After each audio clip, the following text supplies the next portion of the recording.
अस्सलाम वालेकुम students, my name is Usman. Future vision academy में मैं आप सबको खुशामदीद कहता हूं। स्टूडेंट्स, 9th क्लास में फिजिक्स का चैप्टर नंबर 1 हमारे पास है स्टूडेंट्स। और इस चैप्टर नंबर 1 में स्टूडेंट्स सबसे पहले हम देखते हैं कि हमारे पास फिजिक्स की डेफिनेशन हम देखेंगे कि फिजिक्स क्या होती है। और इसके बाद हमारे पास जो सबसे पहला और इम्पोर्टेंट क्वेश्चन जो कि फिजिक्स की शाखें हैं स्टूडेंट्स, आज हम फिजिक्स की शाखों के अकॉर्डिंगली इसमें रीड करेंगे। सो स्टूडेंट्स, सबसे पहले हम देख लेते हैं कि फिजिक्स क्या होती है।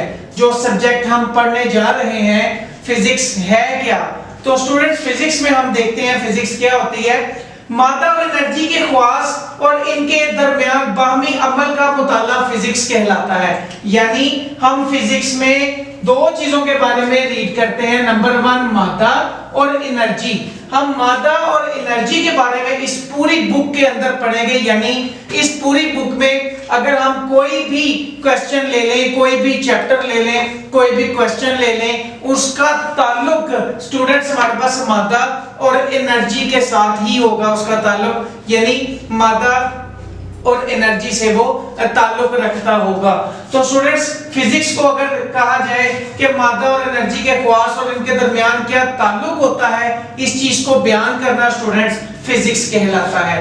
तो स्टूडेंट, फिजिक्स की कुछ शाखें हमारे पास मौजूद है कि हम देखते हैं कि फिजिक्स की में मंदरजा झैल कौन कौन सी शाखें होती हैं। तो हमारे पास सबसे पहले फिजिक्स की शाख आती है स्टूडेंट्स मैकेनिक्स के नाम से।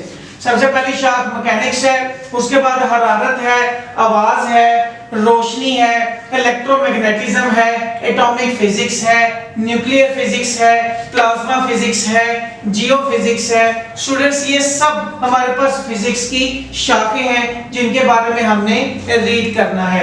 सो स्टूडेंट्स, हमारे पास वैसे तो ये लॉन्ग क्वेश्चन है, यानी फिजिक्स की शाखें बयान करें, लेकिन अक्सर औकात पेपर में इसमें से मुख्तलिफ किस्म की जो हेडिंग्स हैं वो एज अ शॉर्ट क्वेश्चंस भी आ जाते हैं। लाइक एज मैकेनिक्स की तारीफ बयान करें, इलेक्ट्रोमैग्नेटिज्म की तारीफ बयान करें, एटॉमिक फिजिक्स की तारीफ बयान करें, न्यूक्लियर फिजिक्स की तारीफ बयान करें, प्लाज्मा या जियोफिजिक्स की तारीफ बयान करें। तो स्टूडेंट्स, हम देख लेते हैं कि हमारे पास जो मैकेनिक्स है, मैकेनिक्स क्या होती है फिजिक्स में, हरारत क्या होती है, आवाज क्या होती है, हम इसका मुताला करते हैं। सबसे पहले हमारे पास स्टूडेंट्स जो मेन हेडिंग्स है वो है मैकेनिक्स।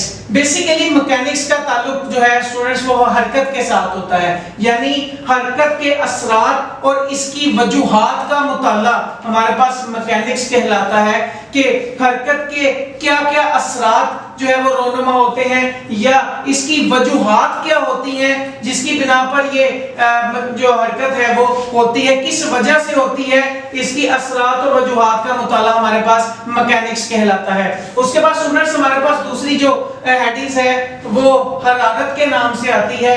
हरारत क्या होती है, यानी किसी भी बॉडी में जो है वो उसकी माहियत, उसके असरात और इंतकाले हरारत का नाम है हरारत। यानी हम इसमें देखते हैं कि हरारत किस तरह से पैदा होती है, उसके असरात क्या क्या होते हैं, और इंतकाल का मतलब है मुंतकिल होना, यानी हरारत एक जिस्म से दूसरे जिस्म में मुंतकिल कैसे होती है। तीसरे नंबर पे हमारे पास आवाज है। स्टूडेंट्स, हम कोई भी हेडिंग ले लें, उसका ताल्लुक, उसकी जो डिटेल्स हैं वो उसके हेडिंग से ही जो है वो रिलेट करेंगी। लाइक एज हमारे पास तीसरी जो एग्जांपल, तीसरी जो मिसाल है स्टूडेंट्स वो आवाज है। और आवाज के अकॉर्डिंगली हम देखें तो अब इसका ताल्लुक आवाज की लहरों के साथ है और इसकी पैदाइश के साथ है कि आवाज मतलब साउंड की वेव्स किस तरह से प्रोड्यूस होती हैं, इनकी जो है वो पैदाइश आवाज की किस तरह से होती है। मुख्तलिफ वेज होते हैं आवाज को पैदा करने के, जो हम आगे रीड करेंगे। उसके बाद हमारे पास चौथी जो हेडिंग है स्टूडेंट्स वो आती है रोशनी के नाम से। हम इस हेडिंग के अंदर रोशनी के तबई पहलू और उनके ख्वास का जो है वो मुताला करते हैं। उसके बाद हमारे पास स्टूडेंट्स इलेक्ट्रोमैग्नेटिज्म आता है। इलेक्ट्रोमैग्नेटिज्म हमें नाम से जाहिर है कि मैग्नेटिज्म यानी मकनातीस, मैग्नेट, ये वर्ड मैग्नेट से निकला है। इसके अंदर स्टूडेंट्स हमने देखना है कि हमारे पास साकिन और मुतहर्रिक चार्जेस कौन कौन से होते हैं और इसके अलावा इसका मैग्नेटिज्म यानी मकनातीस के साथ क्या ताल्लुक होता है। उसके बाद हमारे पास स्टूडेंट्स एटॉमिक फिजिक्स आता है। एटॉमिक जिस तरह नाम से जाहिर है, एटॉमिक यानी एटम, इसका ताल्लुक एटम के साथ है। स्टूडेंट्स अगर आप सब हेडिंग्स अच्छी तरह से याद कर लें इस क्वेश्चन की, तो मैं उम्मीद करूंगा कि किसी भी चीज में, किसी भी हेडिंग की डिटेल में आपको मसला नहीं होगा। यानी देखिएगा, एटॉमिक फिजिक्स का मतलब इसका ताल्लुक एटम के साथ है। अब एटॉमिक फिजिक्स में हम एटम की साख और उसके ख्वास का मुताला करते हैं। उसके बाद हमारे पास न्यूक्लियर फिजिक्स आता है स्टूडेंट्स, इसमें हम एटम के न्यूक्लियाई और इसमें मौजूद पार्टिकल्स के बारे में जिक्र करते हैं, जिस तरह के इलेक्ट्रॉन, न्यूट्रॉन, प्रोटॉन, हम इसके न्यूक्लियाई और इसमें मौजूद पार्टिकल्स के बारे में इस ब्रांच में जो है वो रीड करते हैं स्टूडेंट्स। उसके बाद हमारे पास प्लाज्मा फिजिक्स आती है। प्लाज्मा फिजिक्स क्या है?